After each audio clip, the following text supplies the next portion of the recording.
Hello everyone. So obviously this is not my usual format. Usually my videos are entirely scripted and they're very tightly edited, but I've decided to prioritize the video essay I'm working on, so I thought I would do a vlog style video to talk about my favorite films of the previous year. And the first honorable mention is The Apprentice. Yes, this was actually shockingly great. I was really not expecting to enjoy this so much because it's not just Trump is bad and here's why Trump is bad.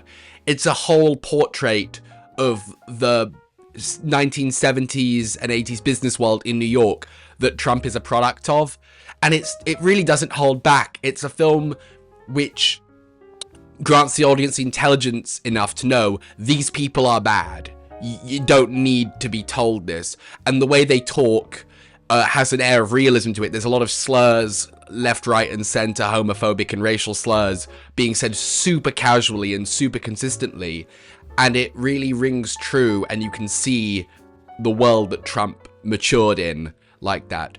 The performances were excellent. Sebastian Stan did a good job not doing an impression until sort of the very end and just gradually building up the Trumpisms we know, and Maria Bakalova was really great too. But Jeremy Strong as Roy Cohn, this is my favorite performance of the year. He's an absolutely fascinating character, and if you look up real life clips of Roy Cohn, he really aced him. It's a kind of scary presence, and then he just becomes sort of pathetic by the end. Great job all around. I really highly recommend it.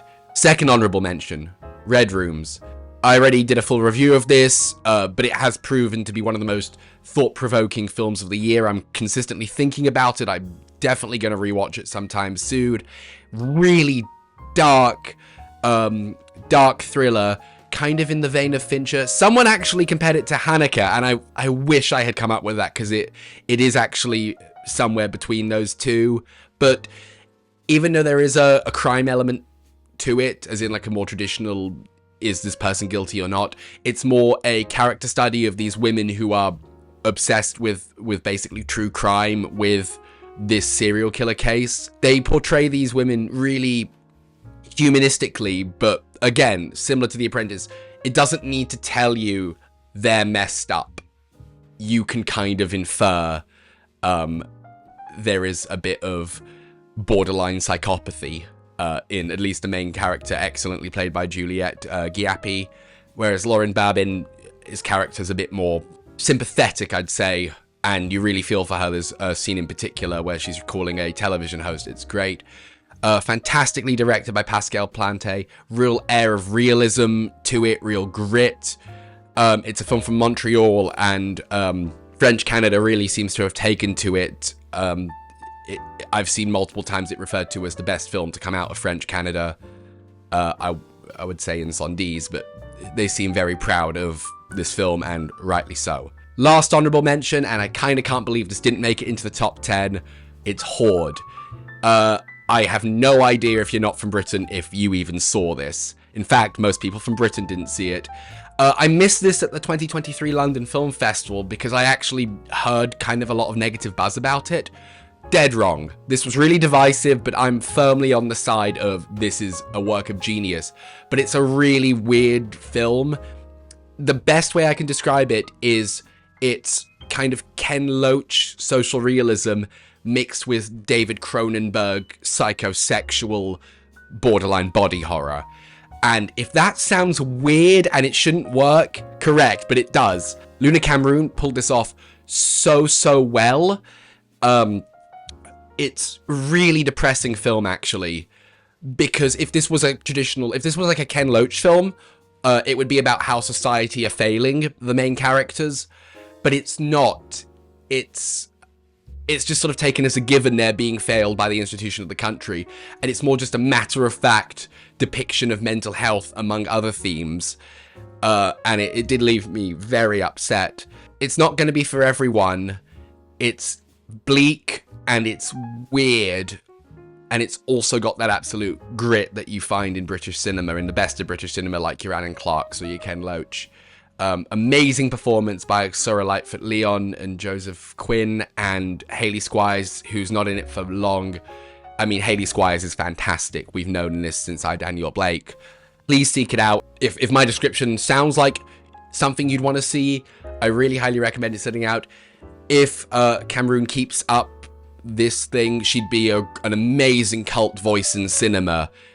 She's someone who would be, unless she moderates her style, too idiosyncratic to kind of break into the mainstream, but there's literally nothing wrong with that. I'm really, really excited to see what she does next. Okay, onto the top 10 properly now, and at number 10, we have Radu Jude's latest film, Do Not Expect Too Much from the End of the World.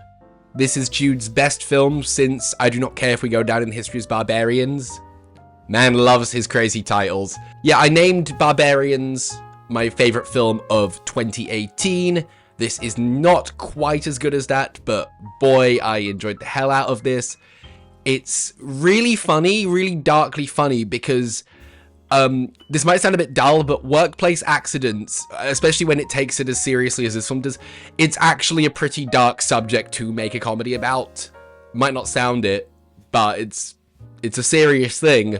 But he does the satire so well of late-stage capitalism, poor working conditions. He's chopping up sort of old Romanian film into there. He loves playing with film form and narrative. There's multiple different formats at use, and it ends with sort of like I think it's half-hour long one take. There's also a fantastic scene in the middle of the film with a cameo, which, if you asked me, who's going to cameo in a Radu Jude film, this is about the last person you'd expect. And he takes it super seriously, super deadpan. It's absolutely brilliant, and I'm not going to spoil who that cameo is. He talks, similar to him normally, there's open discussion about philosophy and politics in the film, but it's mixed with dark humor. The film runs for about 2 hours 40, and it's meant to feel like a really long working day. And it does. Like, it's one of these long films, unlike a couple of the other long films I'll talk about later, that he wants you to feel the length. And it does, but you're enjoying it so much, you don't mind it. It's sort of rather anarchic, and it's funny, and it's deadpan, and the central performance by Ilinka Manaloch, I'm probably pronouncing that wrong, so I'm really sorry. She's fantastic. The way she slips into her little Andrew Tate persona in it is incredibly funny. I enjoyed the hell out of this film, basically. Radu Jude is one of my favorite filmmakers at the moment, and virtually everything he does is just worth watching, really enjoyable. It's sort of the spirit of Jean-Luc Godard, and Godard always had a sense of humor. Weirdly, he's not known for it, but he did. I think Radu Jude kind of does the Godard shtick that you got maybe in films like La Chinoise, with a kind of anarchic, crazy, madcap sense of humor, and he does it so well, does the social commentary so well. Highly recommend. Number 9, Four Daughters. People joked about this being the Tunisian version of The Rehearsal, as in like the Nathan Fielder show, The Rehearsal, and it is, and it's great. Okay, I'm smiling because I really enjoyed the film, but it's dark. I wouldn't look up anything about the film except what I just told you. I wasn't familiar with the story. I reckon most people not from Tunisia will also not be familiar with the story. It's done so well, so emotively. The director, Kasu Ben Hania, she's, again, outstanding, someone to really watch out for. She made a film about 5 years ago called Beauty and the Dogs, which is a narrative film. Four Daughters is a documentary narrative hybrid, but mainly documentary. Beauty and the Dogs is one of the best films of the last 5 years. Highly recommend. This is comparable quality to that film, maybe doesn't hit quite as hard. Kind of can't spoil it, kind of can't say much about it.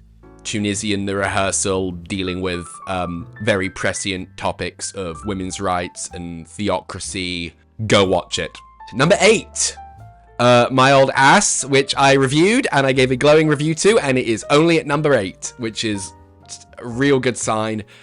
Boy, this hit me in the feels. It just works so well because the characters really, really well defined, really three-dimensional, and the script is quite indie film wit, American indie film wit, but there's so much depth to it, you kind of don't mind, like, it's not a negative, that. It's just kind of a firm neutral. Megan Park's directing is very solid, but the writing is basically what makes this film so good. Writing and the performances. Maisie Stella is great, and I think this is the best I've ever seen Aubrey Plaza, and I love Aubrey Plaza. Aubrey Plaza managed to pull a good performance out of Megalopolis.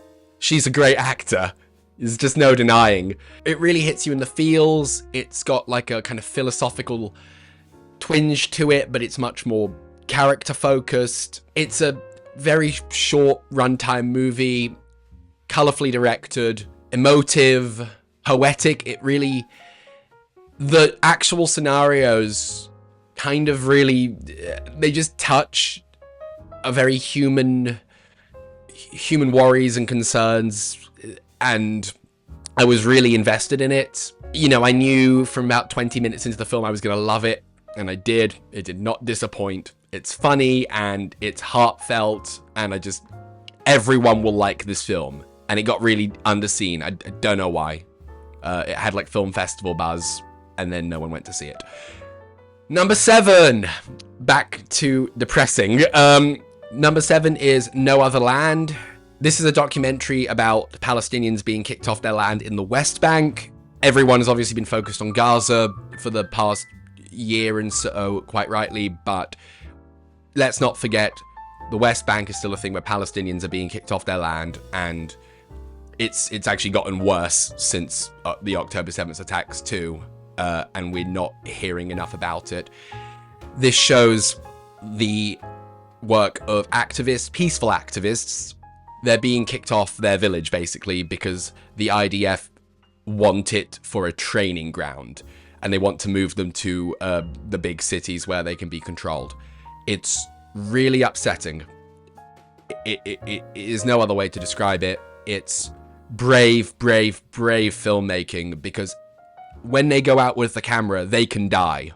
It's like that simple.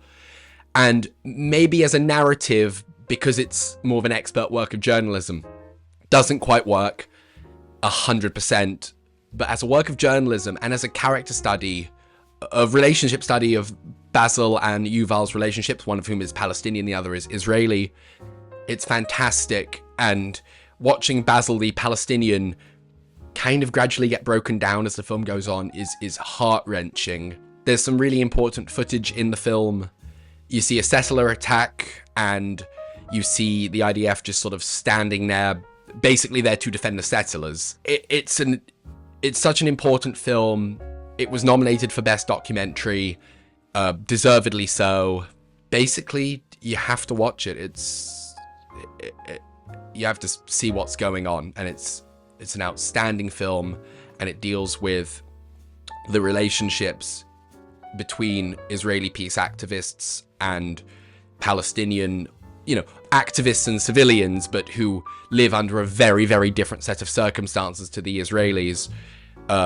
It deals with that relationship in a really interesting and nuanced and thought-provoking way.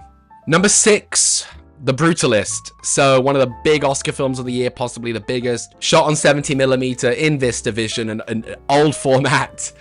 3.5 hours long. It had an intermission. We love intermissions. We stand intermissions. If your film is over 3 hours, intermission default. It's great. Because I would otherwise have to go up and miss a bit of the film to use the toilet. Didn't have to here. It's epic, but large part subtle. There are some points which are very unsubtle, and that is to the film's detriment. Great immigrant's journey, story. You know it's going to be a rise and fall. Like, you are kind of well aware of the arc it's taking, and it does it incredibly well. Cinematography, gorgeous, very subtle use of colors. The music score, if it's not for one other film higher up the list, which you might be able to guess what it is, this would be the best score of the year. I listen to it a lot. The intermission music is fantastic to listen to, and it's got like little bits that cut out, which I find really interesting. Performances. Adrien Brody, deservedly best actor. I mean, it was one of the best leading performances of the year, that's for certain. Felicity Jones, great. Guy Pearce, great. It tackles issues of racism, anti-Semitism, the American dream, architecture, and brutalism. And I love putting brutalism in its historic context. Like, You have these locals in, I believe it's Philadelphia. I believe the film is set in Philadelphia, if I remember correctly.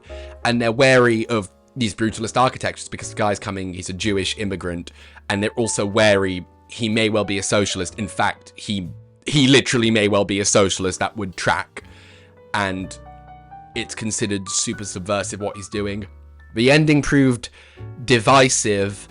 I loved it. I thought the ending was fantastic. The second half also proved divisive. I don't know what people kind of wanted from it. The second half had to be darker. Like, I don't know what people were expecting, and I don't even consider that a spoiler. It's just obvious that's gonna happen. It's an epic. It's an old school epic.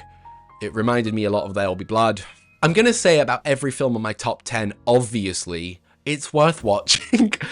This is still in cinemas. Go see it in the cinema. It's got the intermission. It's great. It's a big cinema experience, and I love going. It felt like an event film, more so than like Dune Part 2 even and stuff, which I like Dune Part 2 a lot. I've done a review of that, but didn't even make the top 10 now. This is great. Number 5, brave filmmaking again. The Seed of the Sacred Fig. This is an Iranian film which they shot in Tehran. The director is now in exile, and actors are facing legal troubles for it, because this is a film that it's set during the protests that happened a few years ago. It's dealing with patriarchy, with theocracy. It's close to 3 hours. I saw this at London Film Festival, and I kind of said to myself, okay, I might be a little bored in this. Not riveting. A friend of mine called it Shakespearean. I think that's accurate. The moral quandaries in the film are excellent and really thought-provoking. The mother character, because the father, he starts and he's become promoted to an investigative judge, and then he's a side character for 3/4 of the film. He's still in it, but on the side, and it's more about the mother and the daughter's relationship. The mother is just so realistic, and the generational divide them is so interesting. The way it portrays the uses of phones and social media in the unrest, really interesting. It splices in actual protest footage, and that's excellent, because 1, it grounds the film in its time. 2, it's a fairly easy way to get an emotional reaction out of you. That's a fairly neutral point. But 3, on a practical level, you can't film a protest scene in a film in Tehran.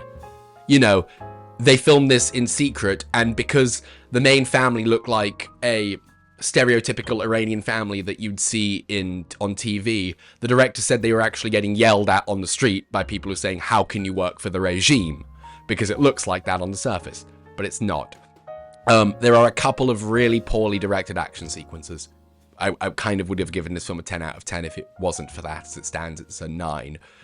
But this is really engaging drama, absolutely outstanding acting, thought-provoking, very emotional.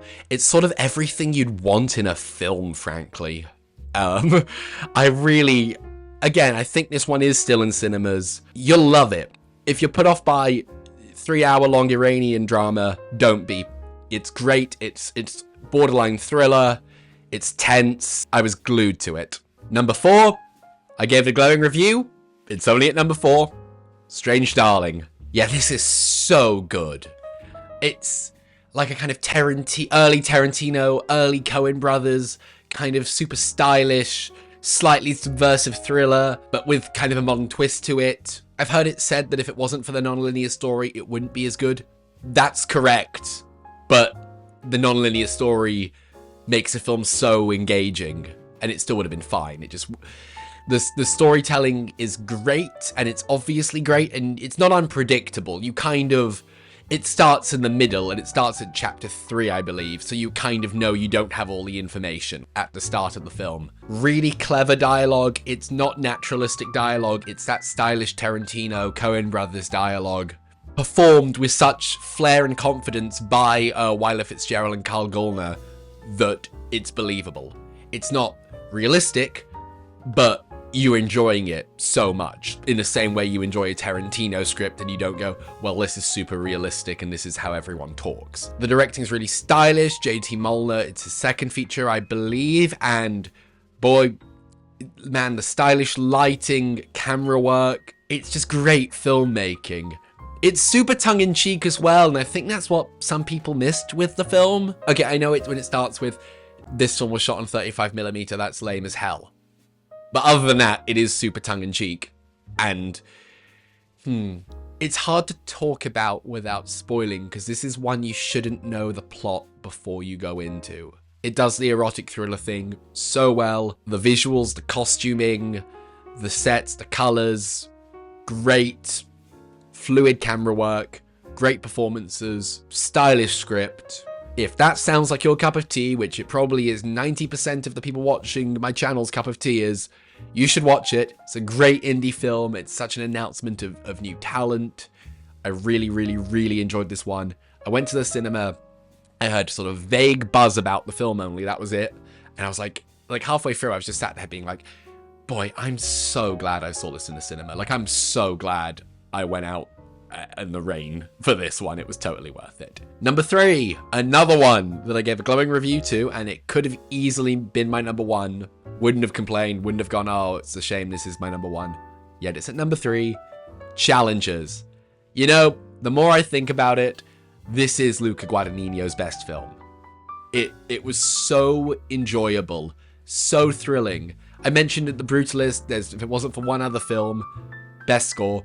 Trent Reznor has written, like, possibly the most iconic piece of film music of the last 10 years with this.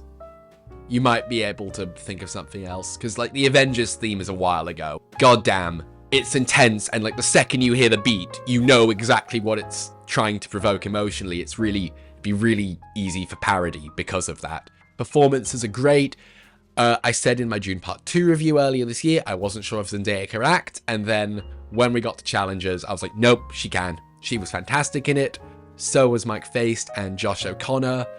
Their relationship and dynamic and the way Zendaya is playing them off each other, it's really enjoyable, really fun. Camera work, oh my god. I mean, there's shots that I'm sure are computer enhanced. I was just like, how the hell did you do that? That's incredible. And, like, it starts, like, intentionally so subdued, and the adrenaline just amps up. And when it finished, it was just like I wanted to stand and cheer. It was just so engaging, so good. It's kind of a comedy, kind of a drama. It's balancing those two elements quite well. You all saw this film. It was huge. Everyone saw it. It was so enjoyable. It's one of the best films of the year. Surprisingly. Ha ha ha. Unsurprisingly, I should say. That was a joke. Okay, my top 2. I went back and forth about the order, but I think I've got it. Number 2, probably the film with the most Letterboxd hype behind it. I'm Still Here. Yeah, you know what? You see film and it's just like the 5-star ratings on Letterboxd, bloop, and you don't believe it, flat out. In fact, the last thing that's happened for, I think, was Everywhere, Everything, All at Once, which was fine, way overrated, good film.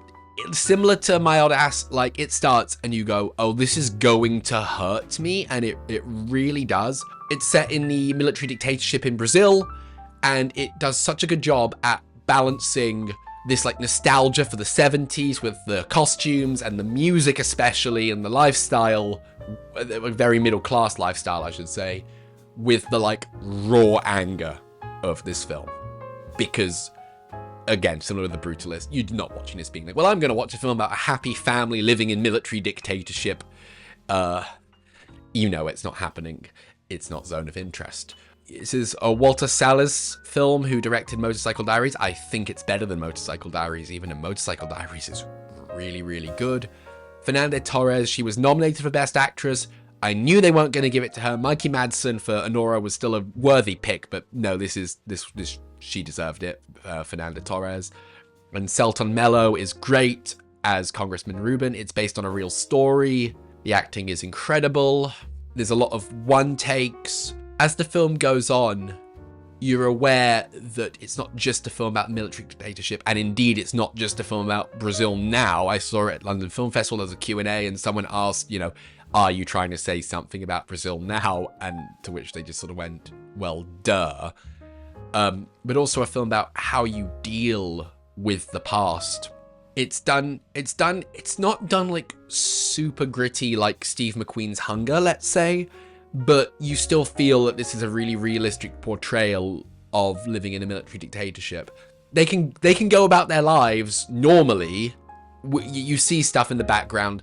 They're stopped at a checkpoint fairly in. There's military sort of helicopters going about above the beach and stuff. They go about their lives fairly normally until they can't. You know, you're seeing this now in states that are sliding more and more authoritarian. People are going about their lives until they're not anymore. It lived up to Letterboxd hype. I kind of would call this a masterpiece. It will universally appeal to people, even if you're outside of Brazil and you don't know anything about the military dictatorship. Couldn't recommend this more. Everyone should see it. So, my number one pick. What is it? You know something, you could probably tell with some of the films on this list, like Your Strange Darling, for example. I love it when you take a kind of pulpy plot of a kind of, not quite a B-movie, but, you know, not like prestige drama or anything, and you do it so well. You just ace every part of it. I love films like that. And that's what Love Lies Bleeding did, which is my favourite film of the year. I was shocked this was so good, because Rose Glass's debut, St. Maud, was critically acclaimed to no end, and I saw it, and I went, this is fine. And in fact, I wouldn't have gone, oh, she's someone to really watch out for that film. I just sort of went, this is fine. Oh boy, this is good. This is so good, and it's so well directed. It's so stylish.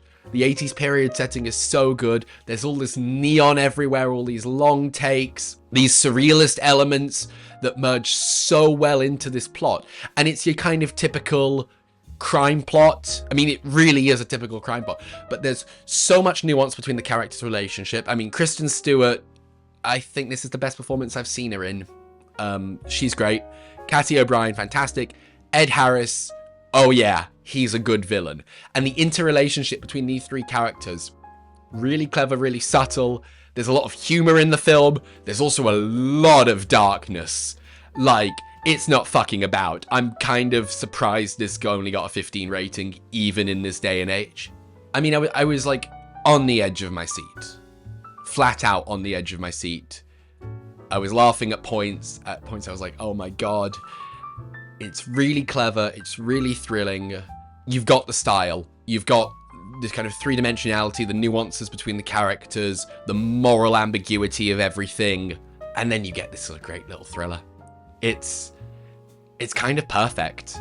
I mean, it really is. You can't say perfection about films that aren't genre films, in my opinion. Like, Jaws is perfect. The Thing is perfect. But if you get to, like, I don't know, like a drama like Seed of the Sacred Fig or something, I don't think the word perfection can really be used for something like that. Love Lies Bleeding, genre film, perfection. I'm going to watch it like again and again and again. If I had seen this when I was like 13, I would have watched this like 3 times this year. Like, I swear to God. And that's like a compliment, by the way. I'm so excited to see whatever Rose Glass does next. Everything is ace. The cinematography is so good. The images are so clear. And yeah, the setting, the desert, this sort of middle American, middle of nowhere place. It's so much personality behind it. I loved it. I was so sad I didn't actually review this at the time. I would have written like pages on it. It's great. Please fucking watch it. Yeah, I mean, people did see this one. And it's kind of, I've not heard people talk about it recently, except in context of what's the best film of the year, and I go, Love Lies Bleeding, and people go, oh yeah, that was really good. It's more than really good, it was the best film of 2024. I guess that's it. I guess I've done this. My God, it was 3 cups of tea later. God, I cannot even tell you how much quicker I got through this, doing it this way, my normal way. Thank you so much for watching. Please hit the like button, hit the share button, hit the subscribe button, hit all the buttons. I don't know where I'm pointing. I'm also on Letterboxd, link in the description. Please follow me there. Thank you for supporting my channel for yet another year. Like I said, video essay is taking priority. I really enjoyed the Nosferatu video essay, and I think I'm going to prioritize that over new releases this year. I saw Mickey 17 recently. Good film. have a lot to say, has its flaws, and I thought I kind of want to do something like older. Like, share, subscribe, and I will see you next time.